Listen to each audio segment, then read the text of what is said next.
পরস্পর করা কি কবিরা গুনাহ। 4 নাম্বার, আল্লাহ রাসূল সাল্লাল্লাহু আলাইহি ওয়াসাল্লাম একদল সাহাবীর সামনে দিয়ে যাইতেছিলেন।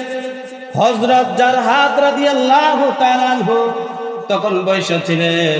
এখন যারা যুবক আছে 3 কোয়ার্টার ফ্যান বিন্দা আছেন, কেউ বলতে পারবে না 3 কোয়ার্টার আছে নে আডোর উপরে দাহানা নিচে তাই আডোর উপরে থাকে। জারহাত রাদিয়াল্লাহু তাআলা আনহু নবীজির সামনে দিয়া হাঁটতেছেন, আর জারহাত রাদিয়াল্লাহু তাআলা আনহু একটা 3 কোয়ার্টার ফ্যান ফিন্দা বসে রয়েছে। তখন ওই সাহাবীকে ডাক দেয়া বললেন, ওই মিয়া তুমি কি জানো না আটো এবং ওরা ওই 2টা জিনিসই হলো সদরের অন্তর্ভুক্ত। সুবহানাল্লাহ, এই 2টা জিনিস কি সদরের অন্তর্ভুক্ত। ওইটা ডাইকা রাখো, ওই মিয়া ওইটা ডাইকা রাখো। তোমাকে দেখলে কুকুররা দেখলে গুনাহ হবে না, তোমাকে এই অবস্থা দেখলে গুনাহ হইব। কথা কন, তোমারা দেখলে কি হইব? কুকুররা দেখলে গুনাহ হবে না, শয়তানরে দেখলে গুনাহ হবে না, কোন ধরনের পশু পাখিকে দেখলে গুনাহ হবে না। তোমার মতো মানুষ যদি সতর্ক হইলা হাঁটো, তাহলে তোমাকে যত মানুষ দেখবে কবিরা গুনাহ হইবে। কথা কন, কি গুনাহ? এরকম নির্লজ্জ বেহায়া বেশরম যুবক আছে না নাই?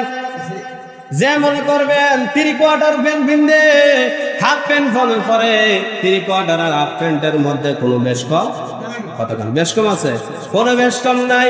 দেখবেন ওইটা হলে এলাকার ভিতরে সব থেকে নির্লজ্জ বেহায়া যুবক, ঠিক না? সব থেকে নির্লজ্জ বেহায়া যুবক যদি বলি তুমি 3 কোয়ার্টার প্যান্ট কিনছো কেন, সব কাপড় ধুয়ে দিয়ালিস, আছে না এরকম? এটা বলুন তো, এটা কি সঠিক কথা না অজুহাত? না সঠিক কথা না অজুহাত? অজুহাত দেখলে অনেক কিছুই দেখানো যায়। আমরা কি কাপড় ধুই না? কোনোদিন দেখছেন নি 3 কোয়ার্টার কিনতে? কথা বল, আমরা কি মানুষ না? তুমি যদি কিনতে পারো আমরা তো কিনতে।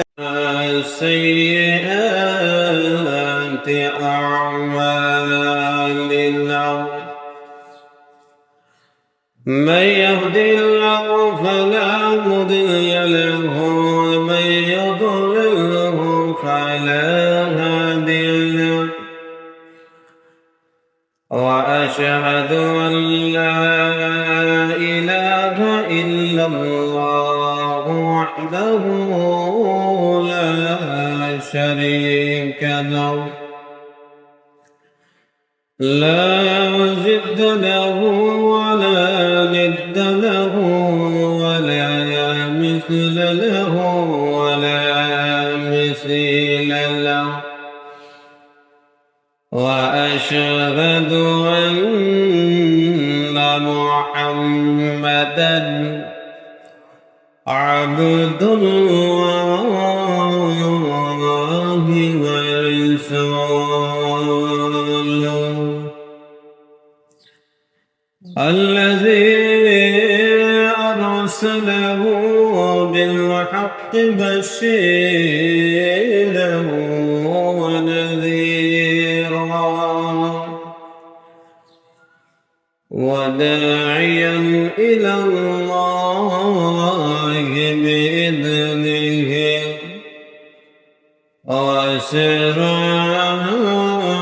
وسراجا منيرا. أما بعد فقد قال الله تعالى في كلامه المجيد وفي فرقانه الحميد.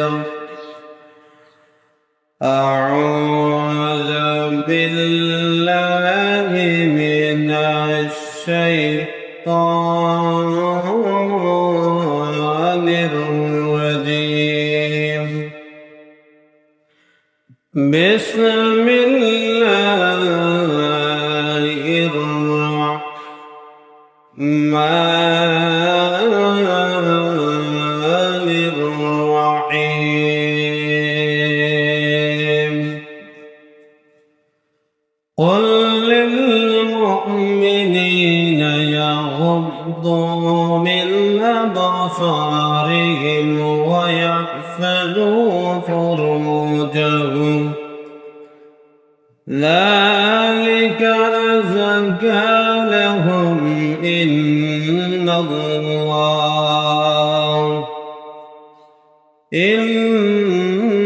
الله خبير بما يصنعون.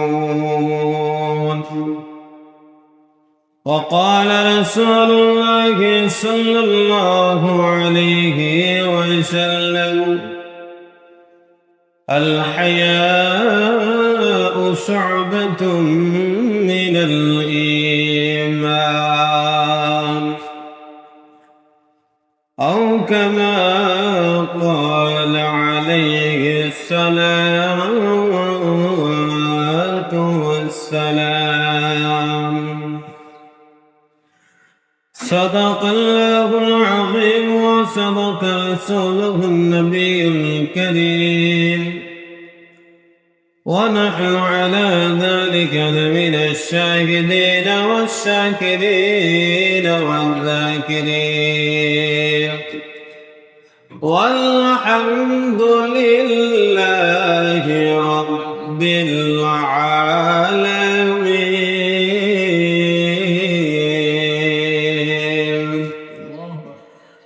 إن الله وملائكته يصلون على النبي يا أيها الذين آمنوا صلوا عليه وسلموا تسليما. আমরা সবাই জোরে জোরে দরুদ শরীফ পড়ব।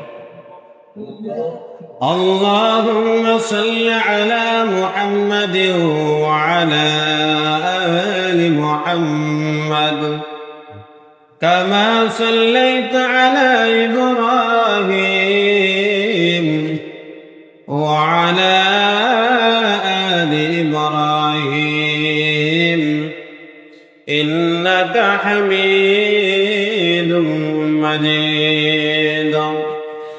اللهم بارك على محمد وعلى آل محمد كما باركت على إبراهيم وعلى آل إبراهيم إنك حميد مجيد. اللهم صل وسلم وبارك عليه. السلام عليكم ورحمة الله وبركاته. আল্লাহ পাকের দরবারে অসংখ্য গণিত শুকর ও সুজুদ যে আল্লাহ পাক অত্যন্ত দয়া করে মায়া করে মহব্বত করে আল্লাহ রাব্বুল আলামিনের মসজিদে ঘরে আসার এবং বসার তৌফিক দিয়েছেন। তাই আমরা অন্তঃস্থল থেকে মহব্বতে জোরে সরে বলি আলহামদুলিল্লাহ।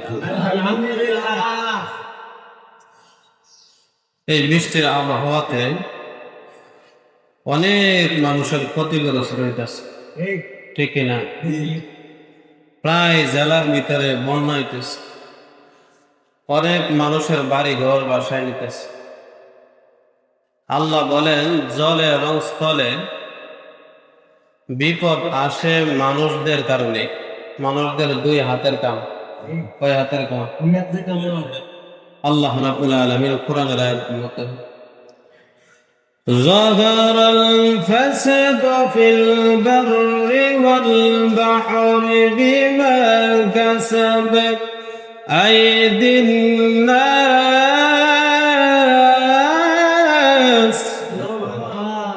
আল্লাহ রাব্বুল আলামিন কোরআনুল কারীমের মধ্যে বলেন জলে এবং স্থলে মানুষদের যত কিছু বিপদ আসুক না কেন মানুষদের এই দুই হাতের কামাই করে হইল।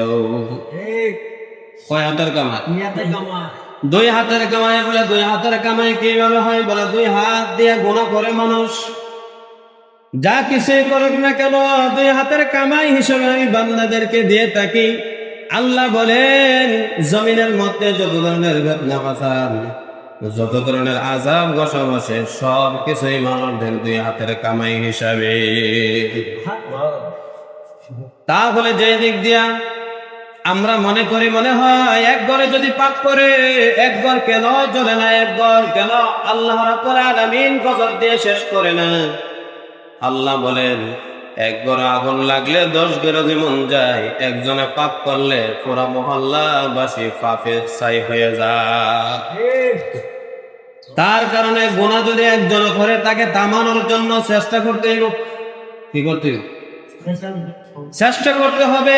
সে গুনাহ করে কেন, সে পাপ করে কেন, তাকে গুনাহ থেকে বাঁচাইতে হবে। মানুষটাকে সতর্ক করতে হবে যে গুনাহ করিও না, গুনার দ্বারে কাছে যেও না, গুনাহ এটা মারাত্মক। আল্লাহ রাব্বুল আলামিন ওইটাকে অপছন্দ করে। আল্লাহ কি করে? গুনারে অপছন্দ করে। গত সপ্তাহ হজ না করে হজের সওয়াব পাওয়া যায় 7টা, 6টা আমল পর্যন্ত বলেছিলাম। কয়টা? 6টা। 7 নম্বর হলো জুম্মার দিন যদি কোনো বান্দা সর্বপ্রথম আসে মসজিদের ভিতরে পায়ে হেঁটে, 3টা ফজিলত রয়েছে। কয়টা? পায়ে হেঁটে যদি সর্বপ্রথম গোসল দিয়া সুগন্ধি লাগাইয়া নতুন সুন্দর কাপড় জামা পরে আসে, সর্বপ্রথম যদি আসে, আর যদি মসজিদে প্রথম কাতারের মধ্যে বসতে পারে, মনোযোগ সহকারে খুতবা শুনতে পারে, ওই ব্যক্তির আমলনামায় প্রতিটা কদমে কদমে 1 বছর নফল রোজা রাখার সওয়াব আল্লাহ দিয়া দেয়। কিসের নফল রোজা? 1 বছরের নফল রোজা রাখলে যে পরিমাণ সওয়াব, 1 কদমেই সওয়াব আল্লাহ দিয়া দেয়। শুধু তাই নয়, আল্লাহর নবী বললেন আরেকটা ফজিলত হলো, যদি বাড়ির থেকে হাইটা যদি মসজিদে জুম্মার দিন আসে, সর্বপ্রথম যদি আসে, প্রথম কাতারে যদি বসে, 1 বছর দাঁড়ায়া যে পরিমাণ নামাজ পড়লে সওয়াব হবে, এই পরিমাণ সওয়াব বান্দার আমলনামায় ঢুকায়া দেয়। সওয়াব আছে না? 3 নম্বর ফজিলত আল্লাহর নবী বললেন সর্বপ্রথম আসলে, প্রথম কাতারে বসলে, মনোযোগ সহকারে খুতবা শুনলো, কোনো কথাবার্তা বললো না, ইশারা মুশারা দিল না, কোন মানুষকে সতর্ক করলো না, তুমি কথা বললো না, ওই ব্যক্তি একদম চুপচাপ হয়ে ইমাম সাহেব যখন, খতিব সাহেব যখন খুতবা দিবে মনোযোগ সহকারে শুনবে। নবী বললেন একজন মানুষ হজে গিয়া যে পরিমাণ সওয়াব, তার আমলনামায় আল্লাহ ওই পরিমাণ সওয়াব দিয়া দেয়। কথা বলে দিবনি। একজন সাহাবী শুক্রবার যারা কথা বলেন খুব মনোযোগ সহকারে শুনবেন। উবাই ইবনে কাব রাদিয়াল্লাহু তাআলা আনহু, এক সাহাবী জুম্মার সময় খুতবাকালীন সময় কথা বলতেছে। এমন সময় সাহাবী বলতেছে তুমি কথা বইলো না, তোমার নামাজ বাতিল হয়ে গেছে। নামাজ না পড়লে যে পরিমাণ ক্ষতি হয়, এই পরিমাণ ক্ষতি তোমার আমলনামায় ঢুকে গেছে, আর তুমি নামাজ পড়লেও তোমার কোনো ফায়দা হবে না। আবু আব্দুল্লাহ ইবনে কাব রাদিয়াল্লাহু তাআলা আনহু বলেন, ওই কথা তখন তাকে বলছি, বলার সাথে সাথে সে বলতেছে চলো নবীর দরবারে চলো। নবীর দরবারে গিয়ে জিজ্ঞাসা করা হবে, ও নবী, ওই আবু কাব রাদিয়াল্লাহু তাআলা আনহু বলেছেন জুম্মার সময় খুতবাকালীন সময় যদি কথা বলে তার নেকি নাকি শেষ হয়ে যায়, নামাজ পড়লে যেই হবে না পড়লে সে হয়ে যাবে, এটা সত্য নাকি? নবী বললেন ও সাহাবী যা বলছে সত্য বলছি। এখন যারা কথা বলেন খুতবাকালীন সময় খুব সতর্ক। নামাজে যেমন কথা বলা যায় না, খুতবাকালীন সময় কথা বলা কথা বলা যাবে। জোহরের নামাজ 4 রাকাত বলে, জুম্মার নামাজ 2 রাকাত হলো কি বলে 2 রাকাত, 2টা খুতবা, আর 2 রাকাত হলো জুম্মার নামাজ। কয় রাকাত হইছে? 4 রাকাত। ওইটা যদি আমরা মানতে পারি, 2 রাকাত নামাজ যেমন ভাবে মানুষকে ইশারা দেওয়া যায় না, লঙ্গি খুললা গেলে লঙ্গি ফিন্দা যায় না, সুইচ দেওয়া যায় না, মানুষের সাথে কথা বলা যায় না, ঠিক তেমনি ভাবে খুতবাকালীন সময় এগুলা করা যাবে না। এইগুলা সতর্ক থাকতে হবে। অনেকে আবার মসজিদে একদম ছোট্ট বাচ্চা নিয়ে আসে, ছোট বাচ্চা বুঝেননি? একবারে 5-6 বছরের বাচ্চা নিয়ে মসজিদে আসে। নবী বললেন না না, এত ছোট বাচ্চা নিয়ে মসজিদে আসবে না, যদি মসজিদের নাপাকি শুরু করে দেয় কি সে প্রসবের কথা বলতে পারবে না, আগামতার কথা বলতে পারবে না। যদি নাপাকি শুরু করে দেয়, সে পাক না পাক বোঝে না, তাকে মসজিদে আনলে মানুষের যত নামাজের ক্ষতি করবে, যে আনছে তার গাড়ে সকল গোনা গিয়া ঢুকবে। দরকার আছে এইগুলো? দরকার নাই। আপনি বাড়ির মধ্যে ছোট্ট বাচ্চাকে নামাজ শিখাইবেন, রোজা শিখাইবেন, নামাজের মাসালা শিখাইবেন, তারপরে যখন উপযুক্ত হবে মসজিদে আনার, তখন আপনি মসজিদে আনবেন, সে যেন সুন্দরভাবে নামাজ আদায় করতে পারে, ঠিক না? কিন্তু আমাদের সমাজে ছোট ছোট বাচ্চারা আনলে, একজনে যদি বলে ছোট বাচ্চা আনছো কেন, তুমি কি বেশি জানো নি? আছে না নাই? বেশি জানার আর না জানার কি আছে? এত কাতারের মধ্যে দিয়া দৌড় মারে, আছে না নাই? কাতারের মধ্যে দিয়া দৌড় মারে, যখন নামাজে দাঁড়ায়, তখন আর নামাজে মন থাকে না। ছোট বাচ্চা কোন দিকে দৌড় দিছে ওইদিকে তাকায় থাকে, ঠিক না? তাহলে নামাজে অমনোযোগী হওয়ার কারণ হলো ছোট বাচ্চা। আজকের থেকে 5 বছরের বাচ্চাকে মসজিদে আনবেন না, বাড়ির মধ্যে ট্রেনিং দিবেন। কিসের মধ্যে? বাড়ির মধ্যে। 1 নম্বর বলছি ফজিলত, 7 নম্বর 8 নম্বর হলো ঈদুল ফিতর। ঈদুল কি? ঈদুল ফিতরের রাত্রে যারা ইবাদত করবে, নবী সাল্লাল্লাহু আলাইহি ওয়াসাল্লাম বলেন, উমরা করলে যে পরিমাণ সওয়াব, ওই পরিমাণ সওয়াব ঈদুল ফিতরে আমল করলে এই পরিমাণ সওয়াব বান্দার আমলনামা ঢুকায়া দেয়। আর ঈদুল আযহা যারা ঈদুল আযহার রাত্রে সারা রাত্রে যখন করে, সারা রাত্রে আপনার সজাগ থেকে ইবাদত করলে, আল্লাহর নবী বললেন, হজ করলে যে পরিমাণ সওয়াব, ওই পরিমাণ সওয়াব বান্দার আমলনামা ঢুকায়া দেয়। কি করলে? হজ করলে। ঈদুল আযহার রাত্রে আমরা ঈদুল আযহা ঈদুল ফিতরের রাত ইবাদত করি না, আমরা রং তামাশা করে কাটাই, ঠিক না? রাসূল বলেন এই 2টা রাত ইবাদত করলে একটা কবুল হজ এবং একটা উমরা হজের সওয়াব দিয়ে। সুবহানাল্লাহ। 9 নম্বর ফজিলত, কোন মুসলমানের প্রয়োজনীয়তা পূরণ করে। একজন মানুষ 100 টাকার জন্য বিপদে পড়ে গেছে, গাড়ি ভাড়া নাই, 100 টাকা হইলে তার বাড়ি পর্যন্ত গিয়া পৌঁছতে পারবে। ওই ব্যক্তিকে আপনি 100 টাকা দিয়া তার প্রয়োজন পুরা করলেন। নবী বললেন, হজে গিয়া যে পরিমাণ সওয়াব, ওই পরিমাণ সওয়াব বান্দার আমলনামায় ঢুকায় দেওয়া হয়। কি করলে? প্রয়োজন পূরণ করলে। আমরা অনেকে আছে মনে করে প্রয়োজন পুরাকে, অনেকে মনে করে তো মনে হয় নাটক করতেছে, আছে না নাই?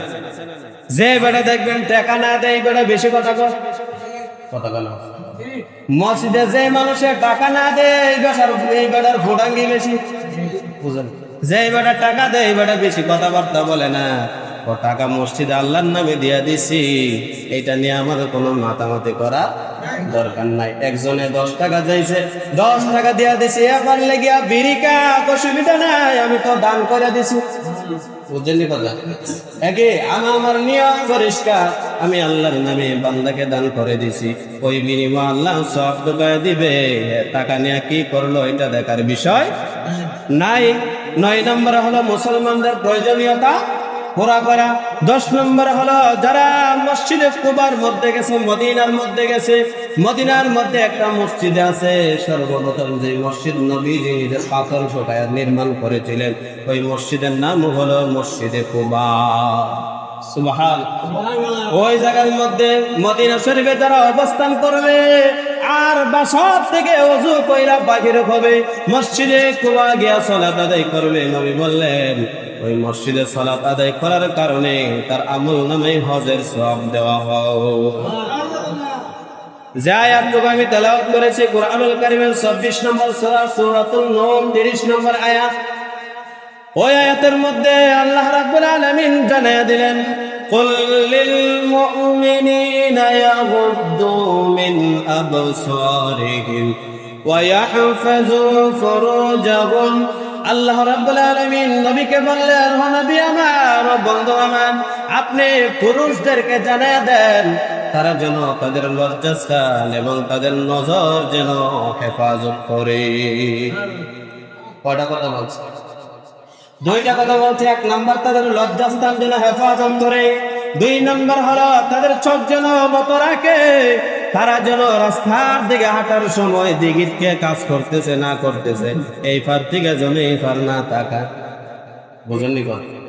এই ফার দিকে যেন এই ফার না তাকা, নিচের দিক দিয়া হাঁটার সময় রাস্তার দিক দিয়া তারা যেন তাদের নজরটা নিচুর দিক দিয়ে রাখে, নত রাখে, আর রাস্তার দিকে হাঁটার সময় যেন তাদের চোখকে হেফাজত রাখে, কারো জানালার দিকে যেন না তাকা। বুঝেননি কথা? কারো কোন দিক দিয়ে তাকানো যাবে না। আল্লাহ রাব্বুল আলামিন কুরআনুল কারীমে 24 নম্বর সূরা সূরাতুন নূরের 30 নম্বর আয়াতে নারীর পর্দার আগে পুরুষের পর্দার আলোচনা করছেন। কুল্লিল মুমিনিনা ইয়াগুদ্দু মিন আবসারিহিম ওয়া ইয়াহফাযু ফুরুজাহুম।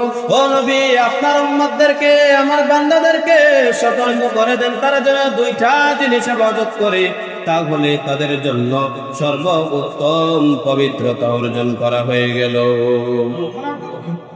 সবথেকে পবিত্রতা অর্জন হয়ে গেলে এক হলো লজ্জাস্থান, দুই হলো চোখ যদি হেফাজত করতে পারে।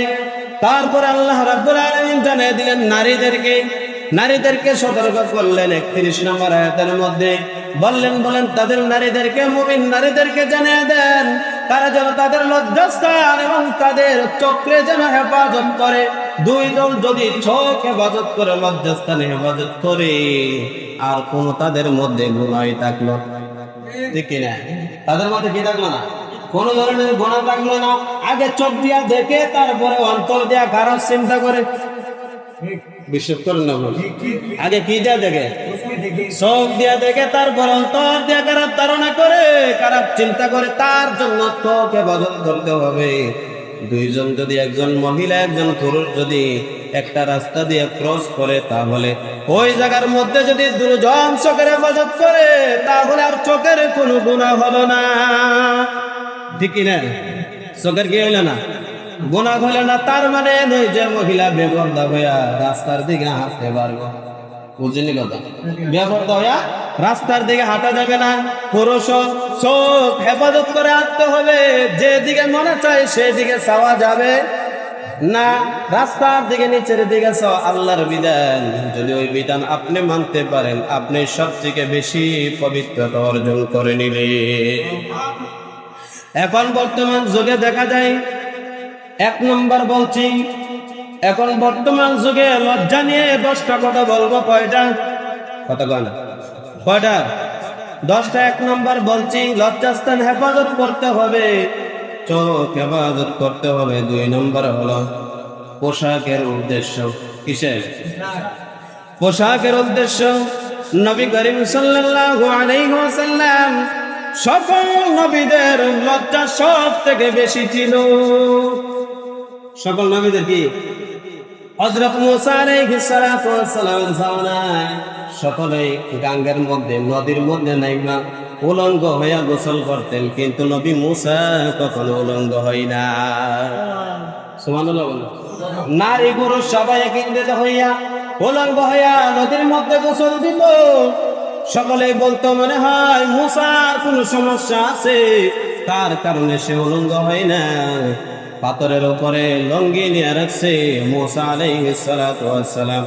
ওই জায়গার মধ্যে গোসল করতে লাগলেন, ওইটা দেখলেন লঙ্গি নাই। মানুষ নিয়ে একটা তামাশা করতেছে যে মুসার লঙ্গি নেই, মনে কোনো সমস্যা হবে।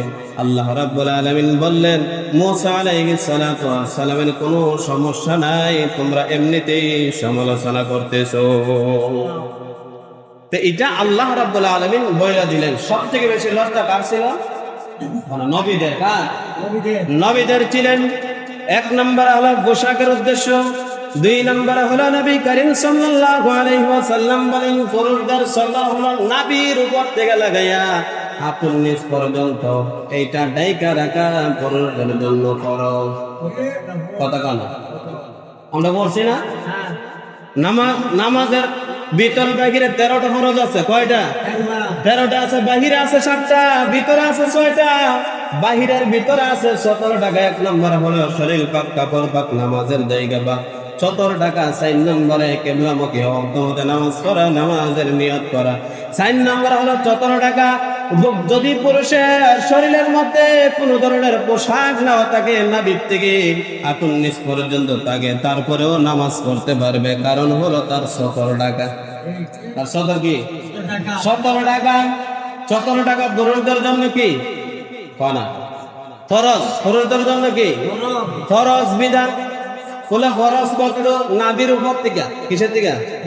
হাদিস শরীফের মধ্যে আছে 3 নম্বরে যে তোমরা নাভির উপর থেকে তোমরা হাঁটুর নিচ পর্যন্ত ওইটা ডাইকা রাখা প্রত্যেকটা মুসলমানদের উপরে ফরজ, পুরুষদের জন্য। কার জন্য? পুরুষদের জন্য। এখন দেখা যায় কিছু কিছু মানুষ আছে অনেকের নাভির নিচে লঙ্গি পরে আছে না?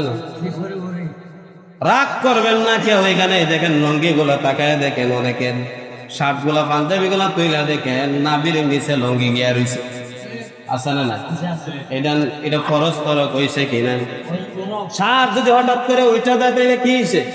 ফরজ তরক হবে। গেঞ্জি যদি হঠাৎ করে উঠা যায় ফরজ তরক হয়েছে। পাঞ্জাবি যদি হঠাৎ করে উঠা যায় তাহলে ফরজ তরক হইল। ফরজ তরক করা কবিরা গুনাহ। ফরজ তরক করা কি কবিরা গুনাহ। 4 নাম্বার, আল্লাহ রাসূল সাল্লাল্লাহু আলাইহি ওয়াসাল্লাম একদল সাহাবীর সামনে দিয়ে যাইতেছিলেন। হযরত জারহাত রাদিয়াল্লাহু তাআলা আনহু তখন বয়স ছিলেন। এখন যারা যুবক আছে 3 কোয়ার্টার ফ্যান বিন্দা আছেন, কেউ বলতে পারবে না 3 কোয়ার্টার আছে নে, আডোর উপরে দাহানা নিচে তাই আডোর উপরে থাকে। জারহাত রাদিয়াল্লাহু তাআলা আনহু নবীজির সামনে দিয়া হাঁটতেছেন, আর জারহাত রাদিয়াল্লাহু তাআলা আনহু একটা 3 কোয়ার্টার ফ্যান বিন্দা বসে রয়েছে। তখন ওই সাহাবীকে ডাক দেয়া বললেন, ওই মিয়া তুমি কি জানো না আটো এবং ওরা ওই 2টা জিনিসই হলো সদরের অন্তর্ভুক্ত। সুবহানাল্লাহ। এই 2টা জিনিস কি সদরের অন্তর্ভুক্ত। ওইটা ডাইকা রাখো, ওই মিয়া ওইটা ডাইকা রাখো। তোমাকে দেখলে, কুকুররা দেখলে গুনাহ হবে না, তোমাকে এই অবস্থা দেখলে গুনাহ হইব। কথা কন, তোমারে দেখলে দেখলে কি হইবা? কুকুররা দেখলে গুনাহ হবে না, শয়তানরে দেখলে গুনাহ হবে না, কোন ধরনের পশু পাখিকে দেখলে গুনাহ হবে না। তোমার মতো মানুষ যদি সতর্ক হইলা হাঁটো, তাহলে তোমাকে যত মানুষ দেখবে কবিরা গুনাহ হইবে। কথা কন, কি গুনাহ? এরকম নির্লজ্জ বেহায়া বেশরম যুবক আছে না নাই? যে মনে করবেন 3 কোয়ার্টার প্যান্ট পিনতে, হাফ প্যান্ট পরে 3 কোয়ার্টার আর হাফ প্যান্টের মধ্যে কোনো বেশ কম, কতক্ষণ বেশ কম আছে? কোনো বেশ কম নাই। দেখবেন ওইটা হলো এলাকার ভিতরে সব থেকে নির্লজ্জ বেহায়া যুবক, ঠিক না? সব থেকে নির্লজ্জ বেহায়া যুবক যদি বলি তুমি 3 কোয়ার্টার প্যান্ট কিনছো কেন? সব কাপড় দিয়ে দিয়ালিস, আছে না? এরকম এটা বলুন তো, এটা কি সঠিক কথা না অজুহাত? না সঠিক কথা না অজুহাত?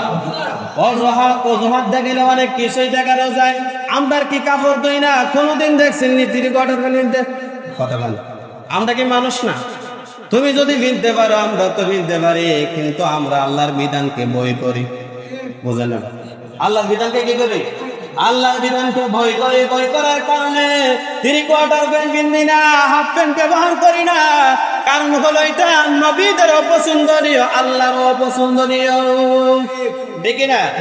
তাহলে যারা আছে নির্লজ্জ বেহায়া বেশরম যুবকরা, যাদেরকে দেখবেন 3 কোয়ার্টার প্যান্ট পিনতে, তারা সমাজের সব থেকে নির্লজ্জ যুবক। আল্লাহর নবী বলেন, হায়াউ শু'বাতুম মিনাল ঈমান। ঈমান হলো লজ্জার অঙ্গ। ঈমান হলো কি? লজ্জার অঙ্গ। ঈমান হলো একটা লজ্জার শাখা। যাদের লজ্জা নাই তারা যা মনে চায় তা করতে পারে। বুঝলেন না? যারা লজ্জা নাই কি করতে পারে? যে কোনো কাজ করতে পারে, যে কোনো কথা মুখ দিয়া কইতে পারে, যে কোনো গুনাহের কাজ করতে পারে, যা মনে চায় তা করাইতে পারবেন টাকা দিয়ে, আছে না? না, কারণ হলো তার কি নাই? তার লজ্জা নাই। সকল নবীদের একটা বাক্য ছিল, সকল নবীর উম্মতদেরকে বলে দিয়েছিল। তারা সকল নবীর উম্মতরাই নবীদের কাছ থেকে একটা বাক্য পেয়েছিল, হে উম্মতের দল শোনো, তোমাদের যদি লজ্জা না থাকে তোমরা যা মনে চাই তাই করতে পারবা। এরকম নির্লজ্জ আছে না নাই? যা মনে চা তাই করতেছে আছে না নাই? যা মনে চা তাই করতে পারে, যা মনে চা তাই করতেছে, এমন মানুষ সমাজে আছে না নাই? ওইটার সাথে ওইটা মিলছে নি? কথা বলেন, মিলছে নি? মিলছে কারণ হলো আল্লাহর নবীগণ জানেন, আল্লাহ জানেন এমন কিছু মানুষ আছে পশুর চেয়েও আরো নিকৃষ্ট হবে। আছে না নাই? وَلَقَدْ ذَرَأْنَا لِجَهَنَّمَ كَثِيرًا مِنَ الْجِنِّ وَالْإِنسِ لَهُمْ قُلُوبٌ لَا يَفْقَهُونَ بِهَا وَلَهُمْ أَعْيُنٌ لَا يُبْصِرُونَ بِهَا وَلَهُمْ آذَانٌ لَا يَسْمَعُونَ بِهَا أُولَئِكَ كَالْأَنْعَامِ بل هم أضل أولئك هم الغافلون। আল্লাহ রাব্বুল আলামিন বললেন তিন শ্রেণীর ব্যক্তি, তারা হলো বশর চেয়ে নিকৃষ্ট। ওই শ্রেণী, এক শ্রেণীর মানুষ, দুই শ্রেণী, তিন শ্রেণী মানুষদের জন্য আল্লাহ জাহান্নাম তৈরি করেছে। আর ওই জাহান্নামীরা হলো পশুর চেয়ে অনেক নিকৃষ্ট। আল্লাহ বলেন যারা কান দিয়া শুনলো, যারা শ্রবণ করলো, কিন্তু তারা ওই কথা অনুযায়ী চললো না, ওই ওয়াজ অনুযায়ী চললো না, এই আমল অনুযায়ী চললো না। নবী রাসূল যাওয়ার পরে কত আলেম ওলামা তাদেরকে বুঝাইলো হারাম কাজ করিও না, তোমরা নির্লজ্জ বেহায়ার মতো চলাফেরা করিও না। তারপরে শুনে নাই, কান দিয়া শুনছে, ওই কানেদা শোনার পরে ওই কানেদা বাহির করে দিছে। আছে না নাই? আল্লাহ বলেন যারা শুনলো আমল করলো না, তাদেরকে তারা হলো পশুর চেয়ে আরো নিকৃষ্ট। ওয়ালাহুম আযানুন লা ইয়াসমাউনা বিহা ওয়ালাহুম আ'ইনুন লা ইউবসিরুনা বিহা। তারা শুনলো, অন্তর দিয়ে তারা বুঝতে পারলো, কিন্তু তারা এটা অনুমোদন করতে পারলো না, অন্তর দিয়ে তারা মেনে নিতে পারলো না। তারাই হলো পশুর চেয়ে আরো নিকৃষ্ট। তারা কি পশুর চেয়ে আরো নিকৃষ্ট। তারপরে আল্লাহ বলেন ওয়ালাহুম আ'ইনুন লা ইউবসিরুনা বিহা ওয়ালাহুম আযানুন লা ইউবসিরুনা বিহা ওয়ালাহুম আ'ইনুন লা ইউবসিরুনা বিহা। যারা চোখ দিয়ে দেখলো, কোরআন হাদিস বুঝলো, তারপর ওইটার উপর আমল করলো না, ওইটা বুঝলো না, ওইটা পশুর চেয়ে আরো নিকৃষ্ট। আল্লাহ বলেন উলাইকা কাল আনআম, তারা পশুর চেয়ে আরো নিকৃষ্ট। উলাইকা হুমুল গাফিলুন, তারা হলো গাফেলের দল। তারা কিসের দল? গাফেল। গাফেল তাকে বলা হয় যারা দেখবেন আল্লাহর হুকুম মানবো কি মানবো না, মানলে মানছি, না মানলে নাই, ওইটা হলো গাফেলের দল। ঠিক না? 5 ওয়াক্ত নামাজ, মুয়াজ্জিন আযান দিছে, কানে গিয়ে আযানের শব্দ গেছে, তারপরে মসজিদে আসে নাই, ওইগুলা কোনো মুমিন বান্দা হতে পারে নাই, ওইগুলা হলো গাফেল।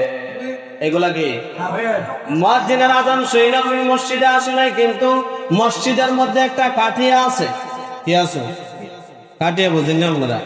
পালং। আপনারা কি কন?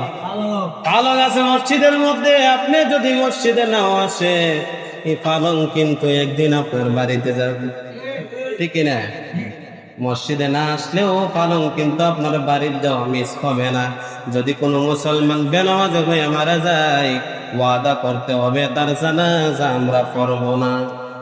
বোঝা না? বেনামাজি কি মারা গেলে জানাজা পড়বে না? দেখবেন একটা যদি এরকম করেন, কোন বেনামাজি আরে মহল্লা থাকতে হবে। ঠিক না? কোন বেনামাজির ঘরে হুজুরের কানা ফালাইয়েন না। কোন বেনামাজির ঘরে আপনারা কোনো সম্পর্ক রাখবেন না।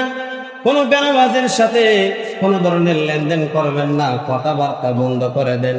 দেখবেন বেনামাজিও নামাজি হয়ে যাইবে। কথা বলা বেনামাজি কইবা নামাজি হয়ে যাবে। ফজরের সময় কিভাবে আযান শোনার পর আসসালাতু খায়রুম মিনান নাওম বলার পরেও বলতেছে মুয়াজ্জিন, বলতেছে আসসালাতু খায়রুম মিনান নাওম, তোমাদের ঘুম থেকে নামাজ উত্তম। এই শব্দটা শোনার পরেও কিভাবে বিছানার মধ্যে ঘুমাইয়া থাকো, ওই মুসল্লির সাথে আমরা গিয়ে একত্রিত হইয়া তাকে দাওয়াত দিব, যদি না আসে তাদের সাথে কোনো সম্পর্ক না। এরকম হওয়ার দরকার নেই। আচ্ছা, কজন ছিল মুসল্লি মসজিদে? কন্যা ফজর নামাজ কাটা কেটে পড়ছে কেমন আছিল? 50 জন, 70 জন। এই জুম্মার নামাজে যারা আছে এরা যদি মসজিদে ফজরের নামাজে আসতো, ফজরের নামাজের ফজিলত জুম্মার নামাজের চেয়ার গুরুত্ব বুঝেন না কথা? ফজরে কজন আছেন? ওগল দিকে মরে গেছেন গা কথা গান সব মরে গেছিল গা, সব তো সজাগ হয়ে আছিল। কত ঘুমের মরা আছিল। কিসের মরা? ঘুমের মরা। কিন্তু সবাই জীবিত আছিল, সবাই মুসলমান, কিন্তু নামে মুসলমান, কিন্তু নামাজি মুসলমান না। কি মুসলমান না? নামাজি মুসলমান না। আর যদিও আমি বলি প্রায় সময়, যদিও শুক্রবারে মসজিদে আসেনি, সমাজ দেহানির লেগে। কিসের লেগে? সমাজ দেহানির লেগে, যে আমরা তোমার সাথে আছি, তোমরা চালাইয়া যাও মসজিদ, মসজিদ চালাইয়া যাও, কোনো অসুবিধা নেই। হুজুরে নামাজ চালাইবো, আমরা দোকানে বইয়া গপ করো। আছে না নাই? বক গুজারি করেনিও নামাজের সময়। মুসলমানটা আমি যখন আসি বাসার থেকে দিই, অনেকে বিড়ি টানতেছে, অনেকে পান খাইতেছে, অনেকে সিগারেটের অর্ডার দিতেছে। এই অর্ডার দিতেন আজান শোনার সাথে সাথে তুই মসজিদ হওয়ার কথা ছিল, ঠিক না? তাহলে আপনি কিভাবে মুসলমান দাবি করেন? আর এখানে একটা শয়তানের একটা ভোট বইছে। কিসের ভোট? শয়তানের ভোট। আমি কতদিন বলছি, আজান দিলে যত বেড়া কোটি টাকা ওলার ভূত হোক, তারে বলবেন নামাজের মধ্যে যায়, এখন বন্ধ। বুঝছেননি কথা? এখন কি বন্ধ?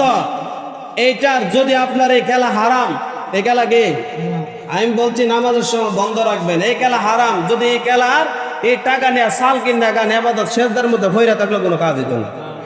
বুঝছেননি কথা? সেজদার মধ্যে হইরা থাকলো কাজ হইতো না। যদি হারাম কোনো খাবার খায়া সেজদা দেন, কিয়ামত পর্যন্ত করে থাকলে কাজ হইতো না। যদি ভিক্ষা করে খান, ওই ভিক্ষার টাকা দিয়া সাল কিনা খাইলে ইবাদত কবুল হইব। বুঝছেননি কথা? তাহলে এটা কি করতে হইব? বন্ধ করতে হইব। যার আর বিবেক নাই, বুদ্ধি নাই, জ্ঞান নাই, তারাই এই সময় খেলাধুলা করে। তারা কি করে? ওই যে কত আগে বলছিলাম, 65 আর কি নিকৃষ্ট, তারাই একমাত্র আজান হইলে রাস্তাঘাটে খেলাধুলা এবং দোকানপাটে বসে থাকে, ঠিক না? এইগুলো আমরা সতর্ক হইতে। আমাদের মহল্লার কমিটি শক্ত হইলে, এই মহল্লা আমি সোনার মহল্লা বানাই নিলাম। কমিটি ঠিক নাই, এই মহল্লা কি নাই? কমিটি ঠিক নাই। কমিটি ঠিকঠাক মতো নামাজ পড়ে না। কমিটি কি করে না? ঠিকঠাক মতো নামাজ পড়ে না। আল্লাহর কসম করে বলে, আমি যেভাবে উদ্যোগ নিয়েছিলাম এবং নিব এখনো, যদি মহল্লার কমিটি যদি শুধু আমার সাথে থাকে, এই মহল্লার সোনার মহল্লা আমি বানাই বলি। কিসের মহল্লা? একটাও বেনামাজি থাকতো না, একটাও বেনামাজি থাকতো না, একবারে 100% করে দিলাম। কিন্তু যারারে দিয়া বোধ সারাবেন, এরারে বোধে বেড়ে রাখছে। এরারে কি এদের রাখছেন? বোধে বেড়ে রাখছেন। তাহলে বোধ সারাবেন কারে? কারে দিয়া সারাবেন বোধ? আজানো কমিটির মানুষ দোকানে বয়ে থাকে, কমিটির মানুষ, তারে মসজিদের কমিটি দিছে কাটা। কোরআন হাদিসে বলতেছে 4 শ্রেণীর মানুষকে কমিটি দিবেন, আর সবগুলারে ডিলিট করে দেন। দরকার রিক্সা চালাক, ব্যান চালাক, ভিক্ষা করে তারে কমিটি দেন, দিলে হ্যাঁ যেমনে ভরে এমনি মসজিদ চালাইব, কিন্তু নামাজি বানাইব মসজিদের মুসল্লিদের। কে বানাইব? মহল্লাদেরকে। 1 নম্বর, ইন্নাল্লাহ ইয়া'মুরু বিল আদলি। হাদিস শরীফের মধ্যে আছে, কোরআনের মধ্যে আছে যে 4 শ্রেণী, 1 শ্রেণীর মানুষ যারা নামাজ পড়ে 5 ওয়াক্ত, কমিটি দিবেন। কি? সূরা তাওবার 18 নম্বর আয়াত খুলে দেখবেন। 1 নম্বর কি বলছি? 5 ওয়াক্ত নামাজি। 2 নম্বর, যাকাত দেয় যারা। কি দেয়? যাকাত। ইন্নামা ইয়া'মুরু মাসাজিদাল্লাহি মান আমানা বিল্লাহি ওয়াল ইয়াউমিল আখির ওয়া আকামুস সালাতা ওয়া আতুজ যাকাতা ওয়া লাম ইয়াখশা ইল্লাল্লাহ। 1 নম্বর আল্লাহর উপরে কি রাখতে হবে? ঈমান। 2 নম্বর সালাত। 3 নম্বর হলো যাকাত। 4 নম্বর পৃথিবীর কোন মানুষকে ভয় করা, কোন মানুষকে যে মুখে আমি যদি নামাজের দাওয়াত দিই, এমুকে আমারে ধমক দিয়া লাগবো, এমুকে মাইরা লাগবো, ফিটটা লাগবো, এই চিন্তা করলে তারা কমিটি দেওয়ার দরকার দরকার নাই। কারণ হলো এমন মানুষকে দিবেন যার কথা মহল্লার প্রত্যেকটা মানুষ শুনতে বাধ্য। বুঝছেন? শুনতে কি বাধ্য ওই মানুষকে কমিটি দেওয়ার দরকার। আর বেনামাজিরা মসজিদের কমিটি দিবেন না, এগুলা মসজিদের দরদও বুঝতো না, মসজিদের আশেপাশে আইতো না, মসজিদের কি প্রয়োজন এটাও বুঝতো না। কমিটি দিবেন 5 ওয়াক্ত নামাজ পড়ব, এখানে ফরক আর যেখানে ফরক, 5 ওয়াক্ত নামাজ পড়ব। মসজিদের কি লাগে, ইমামের কি লাগে, মুয়াজ্জিনের কি লাগে, আর মসজিদ পরিষ্কার ভাই পরিষ্কার আছে কিনা এটাও দেখার দরকার। এটা সব ইমামের উপরে ছেড়ে দেয়। সব কি আপনারা কে লেগে দিছে, খালি টেহা উঠাইতেন আর গন্তে, বোঝানো কথা, টেহা উঠাইতেন আর গন্তেন নি কমিটি দেয়। হ্যাঁ, আর দোকানে বয়া বয়া এই কাজ করছেন এই কাজ করছেন এলিগা কমিটি দেয় না। ইমাম সব কেমনে চলতেছে কেমনে কি করতেছে এটা একটা গোল মিটিং হইয়া প্রতি মাসে মাসে ইমাম সাহেব নিয়ে ক্লিয়ার করা যায়, এটা চিন্তা করার দরকার। হ্যাঁ, এটা নিয়ে তার আর কোনো মাথা ব্যথাই নেই, এটা নিয়ে কি নাই, মাথা ব্যথাই নাই। আল্লাহ যেন আমাদের সবাইকে এই কথাগুলোর উপর আমল করার তৌফিক দান করেন, সকলে বলে আমিন।